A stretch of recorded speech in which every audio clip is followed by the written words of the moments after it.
Hey, it's Casey Okupi with Free Speech Northwest. I'm here with Cole Rainey in a studio right now, and we want to listen to what this ORP Dallas Herd guy has to say.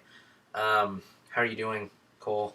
I'm great, Casey. I'm ready to see if Dallas Herd has any practical solutions for Oregon, as opposed to empty promises like we've seen with the past leadership.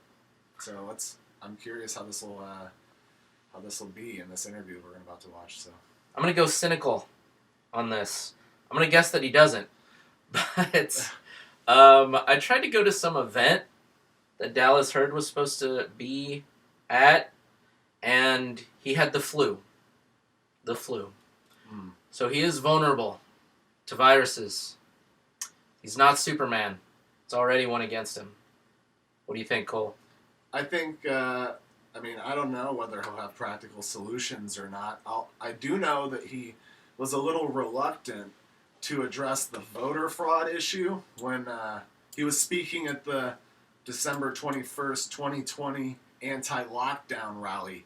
He came out and said that if we just vote better, then all of our problems will go away in Oregon. But that just negates the Judicial Watch report that proves that there's voter over-registration in several counties, meaning that there's more people registered to vote than can actually vote. And like numerous, it was 7 counties. So that was proven by Judicial Watch. And Dallas Hurd refused to acknowledge this when I asked him about it. And he just kind of left the stage and was kind of booed off stage. So I don't know whether or not he'll bring any practical solutions to the table, but I mean, I hope he does. For the Sounds sake of like Oregon. you like practical solutions, huh? I think coming up with a solution to a problem isn't a bad thing. I think It's not a bad thing. Good point. And it sounds like this guy's ducking that. He's ducking stuff. He's ducking me. I tried to get in touch with him. I emailed him, sent him messages on the Instagram and all that. But, I guess I'm not a fancy bigwig. Not fancy enough to get Dallas's attention. Yeah, I You guess know? I'm a little too rebellious to get his attention either, because I've sent him numerous emails just laying out what I'm doing, laying out some of the opportunities we have to collaborate. But I've heard nothing back, and it's not from a lack of potential there. It's from a lack of willingness on his part. It's really disturbing that he's unwilling to work with the grassroots this way. I'm with you, Cole. I like to think of myself as grassroots. And Dallas, Dallas. Cole and I are trying to reach out to you to say, hey, you need to do an interview with us because we're your constituents, right? I mean, would you agree with that, Cole? Well, I mean, We're the constituents. yeah, we're Republicans in Oregon, aren't we? And every Republican is part of the party, according to these party members. So, why aren't you reaching out back to us, Dallas? Why aren't you getting back to our emails or our phone calls or anything? What do you do with your social media? You gonna reply? What's wrong with you? I'm just kidding. Giving you a hard time. Let's see what you have to say. All individually trying to recreate the wheel, duplicating efforts. People over in Union County could have built the best spaceship of all time, but because there's no coordination, people over in Coos County are making their own rocket. Well, it's already been done over in Union County. We don't need to do it in Coos County. So that's wasted time that you could have been registering voters, raising funds, spending money on new sign equipment. I don't think we need to be making rockets. New whatever, right? Like, so no more duplication, no more disjointed disconnection. Get everybody working together, get everybody connected, get everybody communicating, and then from the top down, Get everybody the communicating ideas and by not responding to emails or showing up to events. I don't think that's getting everybody communicating or getting everybody on board. I think that's getting selective people on board who are affiliated with the party. That's what I think, Casey. What do you think? Dallas, we want to get you on board. We want to get Dallas Herd communicating. That's what we'd like to do. investment tools need to flow down to the grassroots level. That's where top-down works from a centralized management perspective. Top-down doesn't work from a government perspective. That's how freedom dies. But that's not what we're talking about here. This is your leadership, your visionary people They collaborate, they get everybody working together, and then we just start executing that mission. Now, if we're doing a great job, we'll get a lot of great stuff coming up from the grassroots as well that we will adopt at the state level, if it's a pyramid, and send it back out to the rest of the counties that weren't maybe doing quite as great on that. I keep bragging about Josephine County. Josephine County is doing great stuff. They weren't even organized just a few months ago, guys, and they're just rock starring it down there. Now they're not the only ones. We got a lot of great folks across the state. Bunch of cliche politician crap. But hey, I don't know. I'd like to. I mean, we're not interviewing Dallas. Dallas, we got to get this done. Union County are doing a great job. People in Coos County are doing a great job, and there's several more that I haven't mentioned yet. So voter registration, data. Okay, data for us millennials. That's like we have now. I'll be the first to tell you, I am the dumbest, most dinosaur millennial that will ever live.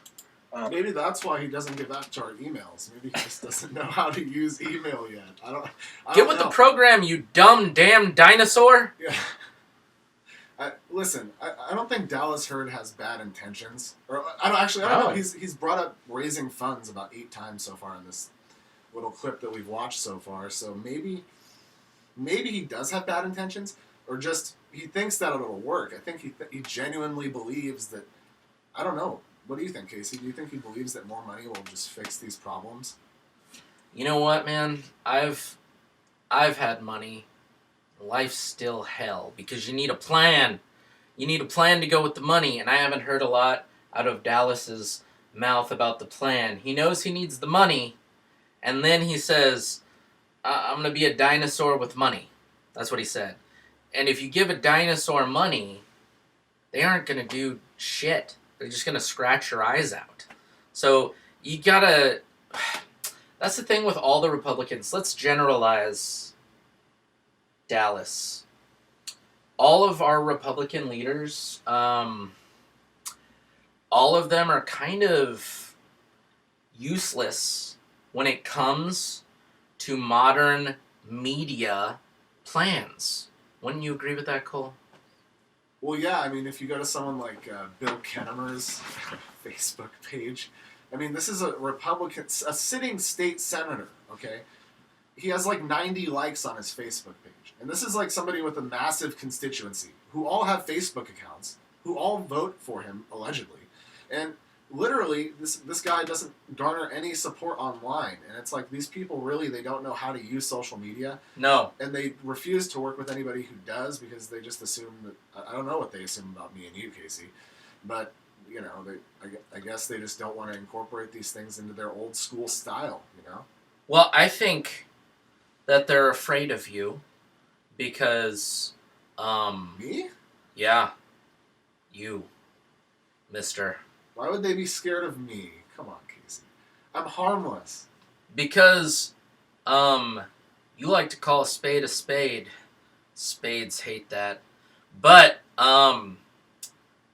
know, I don't know. I don't want to assume anything negative about anybody, but, or even blah, blah, blah. Like, I don't try to fight against the Republican Party, but they're failing. Our Oregon Republican Party, because there's people like you, and there's people like me, and we kind of know what we're doing when it comes to social media to a certain extent, and we know a hell of a lot more than pretty much all of these Republican leaders.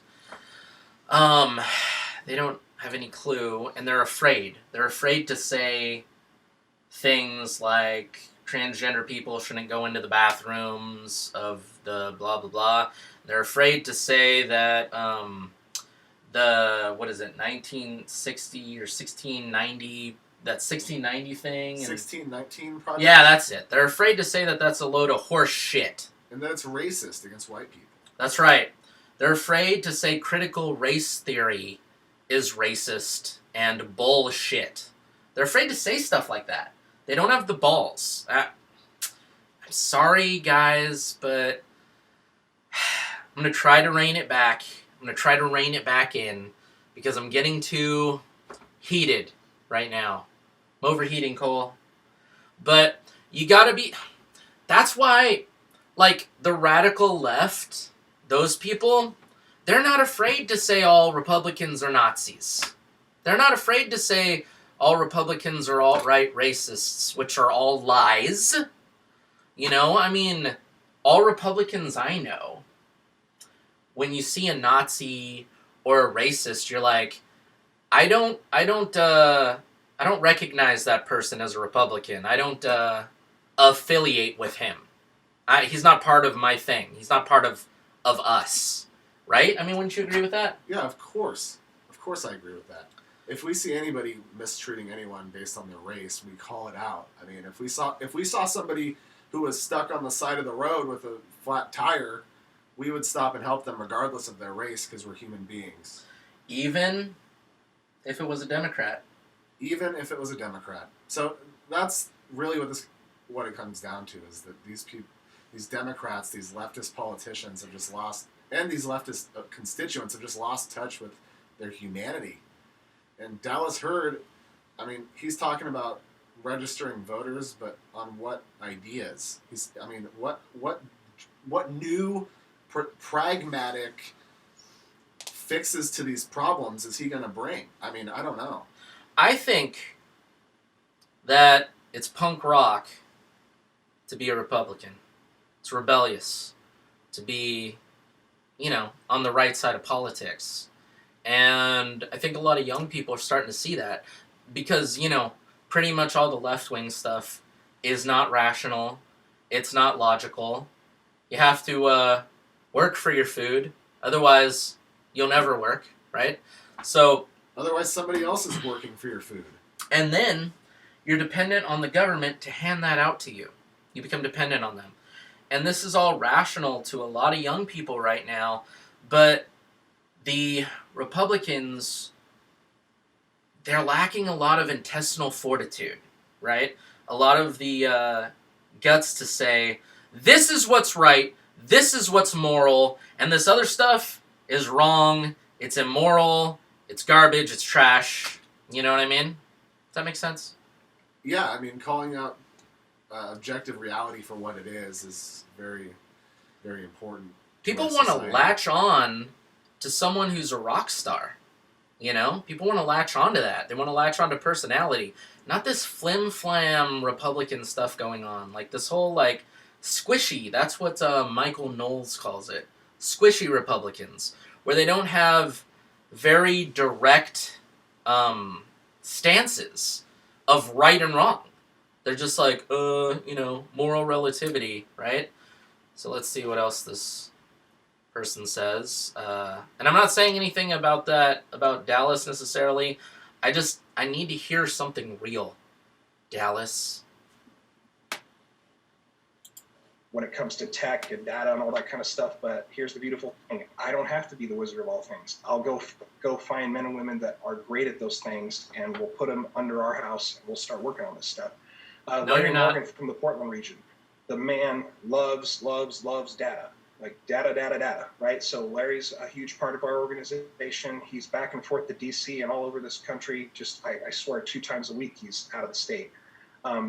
Larry's going to be hugely instrumental, along with other people, in helping us harness the power of data, right? Micro-targeting. So instead of the old form of advertisement of our product, whether it's an individual candidate or the party platform and brand, instead of spending millions upon millions of dollars every election cycle on just huge one-size-fits-all messaging through, say, like Channel 4 news channels or, cable news or cable TV and whatnot, you use data to micro-target. So, Wendy, who lives in Benton County, will have data on her that shows and I'm just using Wendy as an example. None of this is actual real stuff about Wendy, but let's. I want to pause him for a minute. I'm going to pause Mr.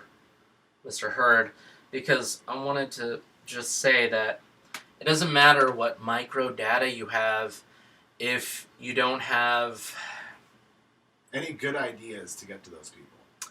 Not just that, but charisma. The reason people loved Trump, thought he was a pimp, is because Hillary said something and he's like, yeah, because you'd be in jail, right? Remember that? I do. Bum. That's why people loved him. Because he was quick on his toes, he was fast, he was sarcastic, he's a comedian. Donald Trump's a comedian. And people who realize that on the right, you know, they realize that he says things hyperbolically. Very hyperbolically, very funny. None of the Oregon Republicans possess that capacity. Would you agree with that? Yeah, I haven't seen a single Oregon Republican with, Donald Trump's charisma. No. No. None of you have that capacity. So you're going to all fail. Constantly and consistently. Because you don't have charisma. And I don't... I'm not attacking you, Dallas. I'm attacking the Oregon Republican Party in general. And no one in specific. So I'm being kind of squishy myself. Just being kind of vague. But nobody's got that cutthroat timing. None of you have that. And that's what you need. I'm just telling you because I'm super smart about this. Alright, let's keep going. Our data shows she's an NRA lifetime member. She loves going to the Home Depot. She loves Apple products, and she can't stand George Soros for some reason, right? Well, it helps us identify. Oh, you don't know why? That's somebody that's going to be favorable towards our Republican candidates for county commissioner, state representative, state senator, statewide office, whatever. And we send an email or a text or a pre-recorded phone message to Wendy to say, hey, please get out the vote for Kim Thatcher. Please get out the vote for, whoever, right? And so that's micro-targeting where you're spending 3 cents doing a sniper shot, if you will, of getting the message out versus we're going to spend $5 on everybody on a message that half of them hated it, half of them loved it, and it just the results were kind of whatever, right? So efficiency. How are you making messages that everyone hates? The Republican Party in general should be, for the most part, kind of on the same page, or at least you can narrow down your view or your scope to say things that most people are on the same page as.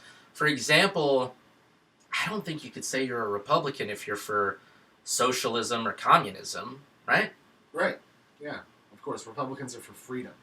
Yeah. Or they should be, at least. Not all Republicans, but the Republican Party and Abe Lincoln ended slavery. Or big government. If you're for big government, I don't think you're a Republican necessarily, or more social programs, or higher taxes. All these things, for the most part, I think we're all kind of on the same page as. But when it comes to all this stuff, like, you know what I think about is I think about Prager videos, like PragerU. Why aren't you creating, like, videos that target youth, 18 to in 20s, 30s, because that's what's going to be voting soon, and the 70, 80-year-olds are dead. They're going to die, right?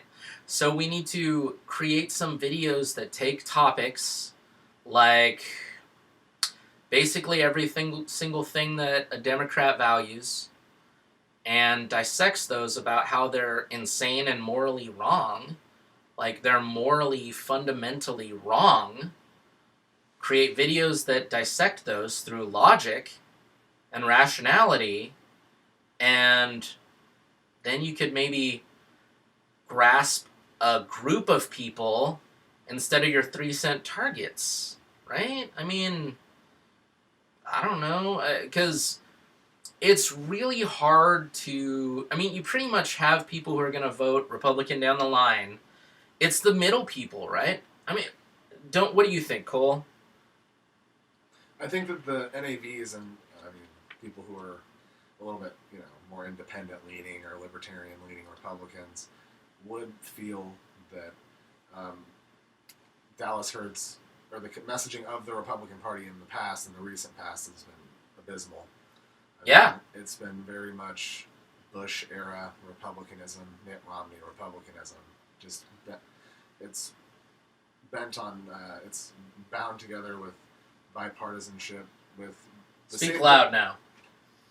It's wound together with bipartisanship with the same Democrats calling us enemies of democracy. So it's like, how can we work with these people on that level, on a personal level, not even on a professional level, on a personal level, when they're calling your constituents enemies of democracy for simply trying to go into the Capitol. So, yeah, we need to start, acknowledging things like that, like what you're saying. Like, we need to actually back people who are interested in, being able to see the kind of legislation that's happening instead of having it behind closed doors and stuff. We need to actually, I don't know, have patriots' backs, I think.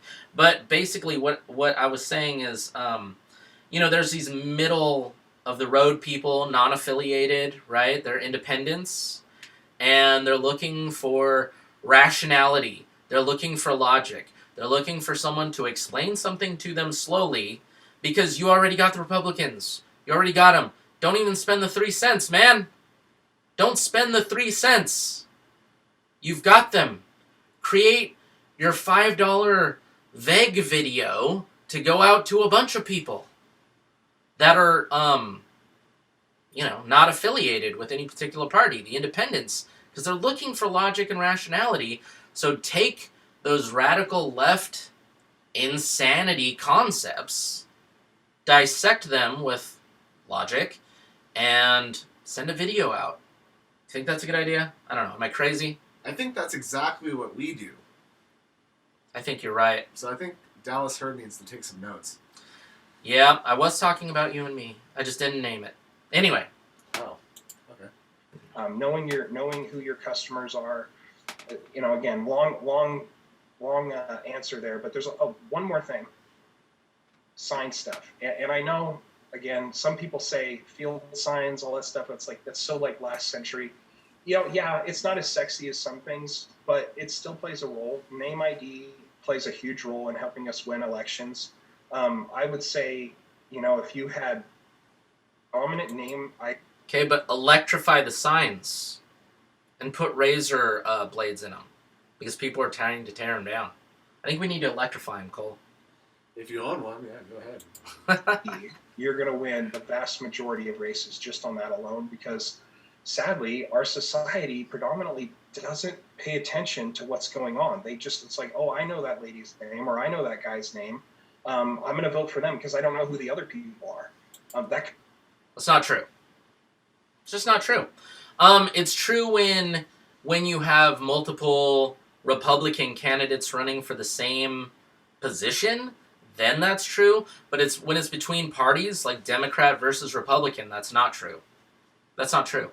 It's an issue of the perception that one thing is moral and one thing is immoral. That's when it comes down to Democrat versus Republican.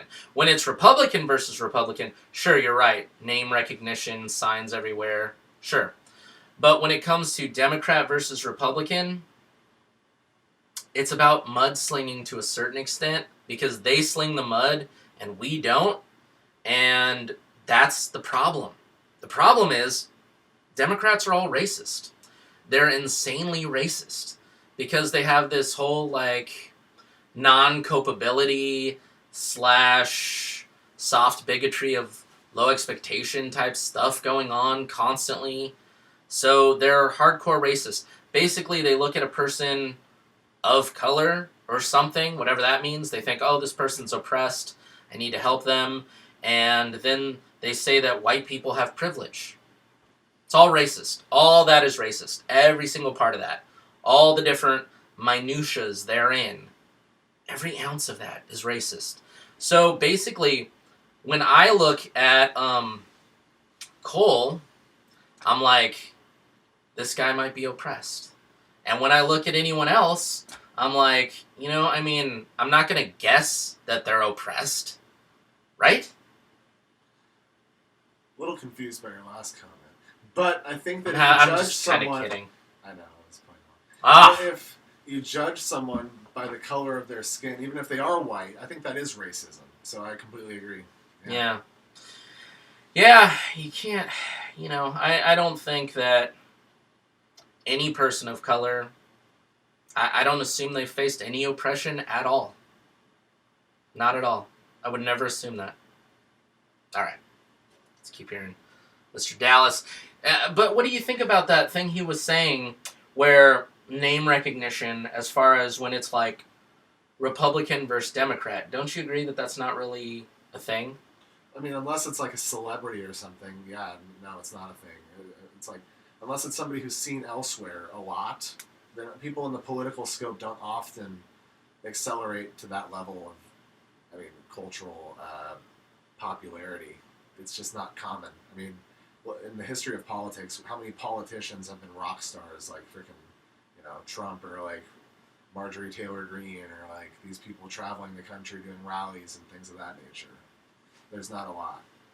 So, I mean, if you look at a Joe Biden rally, for instance, he gets like 10 people there. It's like, it's a joke. So, I mean, there's a certain factor there as to name recognition when it comes to like the upper echelon of the right. But like for most candidates who are just like a grassroots person, like going up against somebody with name recognition doesn't really matter, because if the culture recognizes that the right is right about the issues, then the Republican will win. If the culture and the people at large recognize that the Democrats are right in their opinion, then they'll win. Which is why this broad messaging that Hurd is failing to do is so important.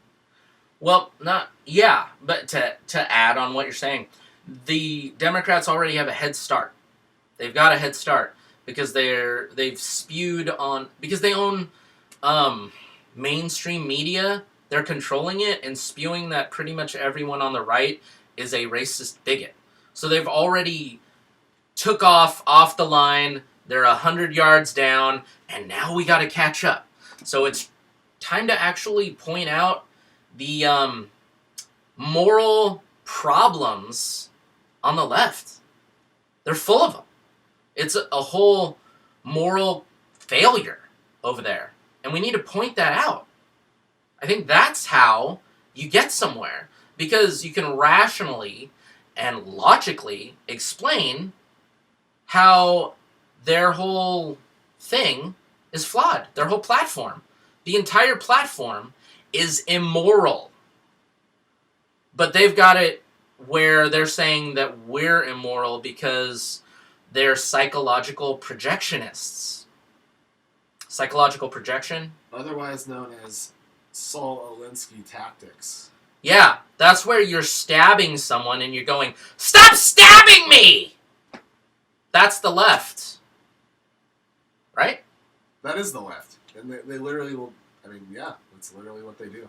So we need to get on top of it. We need to call a lie, and we need to dominate. We need to dominate, Dallas. Dominate. We need to call a lie. We need to call the Democrats immoral, explain why, in depth, with logic, rationality. Then you can start to take over the independents, because they're looking for that. And some of these Democrat registered voters who just registered Democrat because they thought it's what all the celebrities and politicians... I mean, it's like some people just do it because it's the popular thing to do. It's not even about their beliefs. If we make it clear to these people that it's not cool to be a Democrat, and it's not cool to, support abortion at 9 months, and, storing migrants into migrant facilities where they're getting raped and there's, overflowing amounts. If you support these things, then that's not cool, right? You're a Democrat at that point. You can't... We have to acknowledge that these things are wrong, right? Infringing on our rights and having police come into our homes and force us into quarantine is wrong. Mask mandates are wrong. Shutting down businesses is wrong. Taking guns is wrong. These things are all wrong. It's okay to say that they're wrong. It's not just okay. It's our responsibility. It's yours and mine, Cole. We get it. You and I get that it's our responsibility to call out the bullshit. Absolutely. And Dallas Hurd doesn't have that intense of messaging. He kind of just, he kind of pussyfoots around the issues, really. I mean, when I confronted him about voter fraud, he just said, "We have to vote better.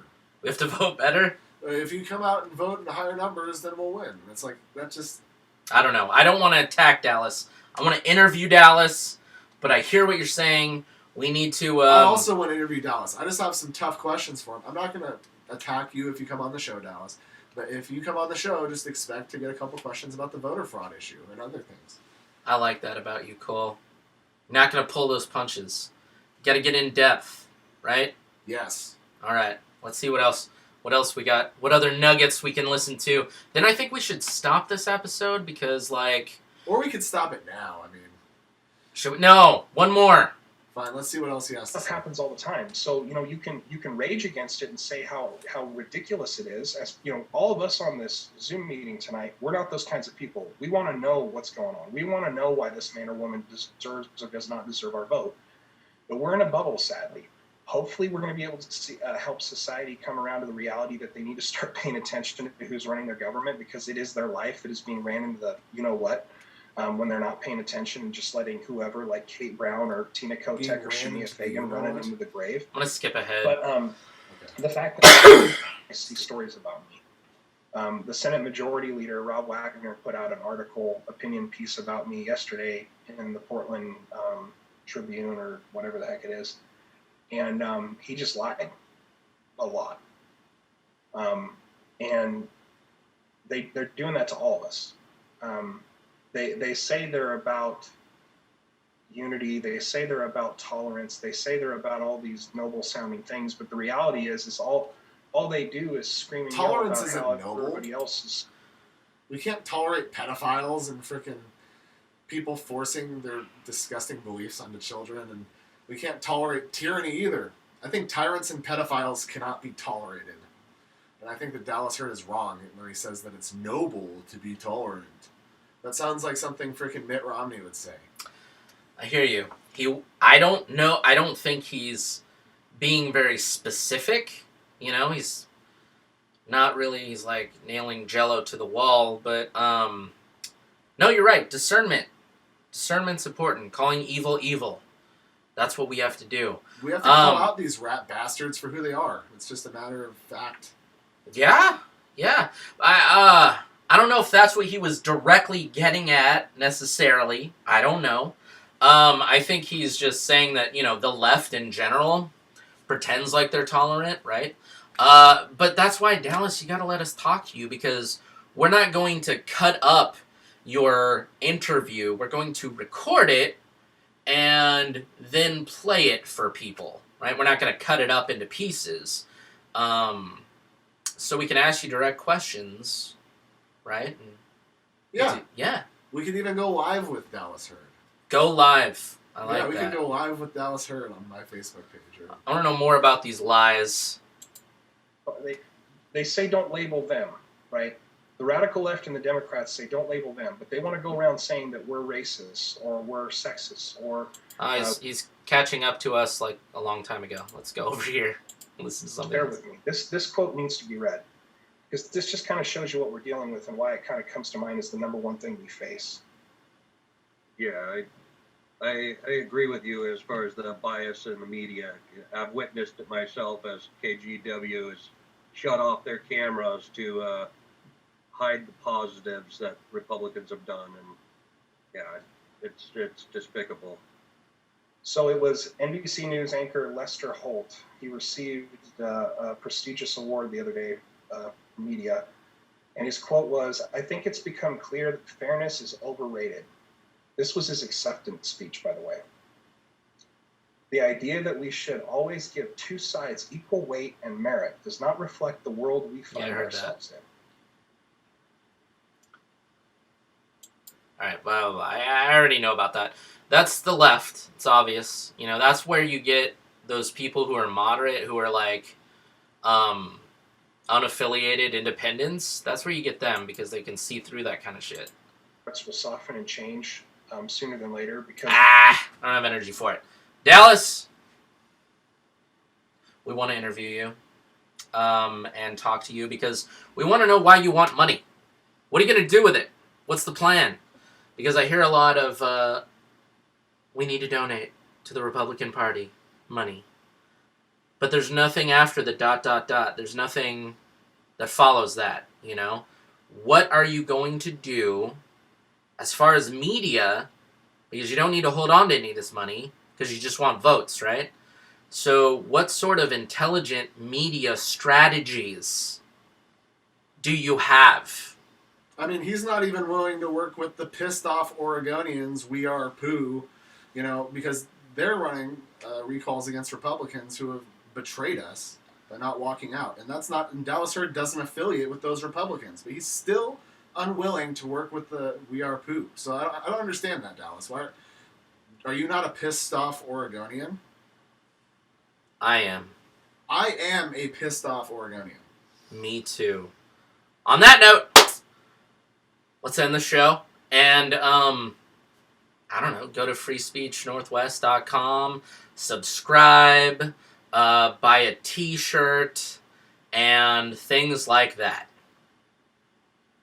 See ya.